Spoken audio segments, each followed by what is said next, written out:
Difference between direct tax and indirect tax. 1. Definition. Direct tax. A direct tax is levied directly on individuals or entities and cannot be passed on to someone else. It is based on the ability to pay principal.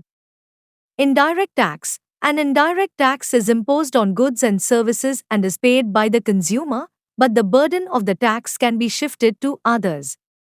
2. Nature of taxation. Direct tax.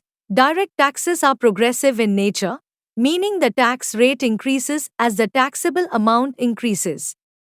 Indirect tax. Indirect taxes are generally regressive, as they tend to have a greater impact on lower income individuals since everyone pays the same tax regardless of income level. 3. Incidence. Direct tax. The burden of direct taxes falls directly on the taxpayer. It cannot be shifted to others. Indirect tax. The burden of indirect taxes can be shifted from one person to another. For example, businesses may pass on the tax to consumers through higher prices. 4. Collection. Direct tax. Direct taxes are usually collected directly by the government from the taxpayer. Indirect tax. Indirect taxes are collected by intermediaries, such as retailers, who then remit the tax to the government. 5. Examples.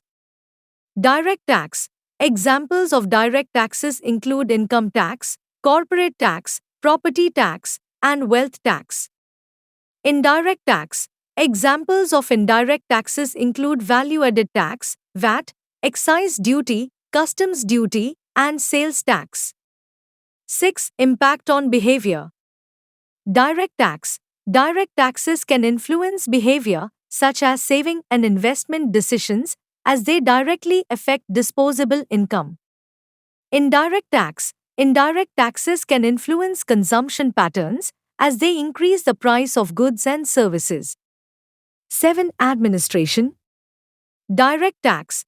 Direct taxes often require more extensive administrative machinery for collection and enforcement due to their complexity. Indirect tax. Indirect taxes are relatively easier to administer since they are collected at the point of sale.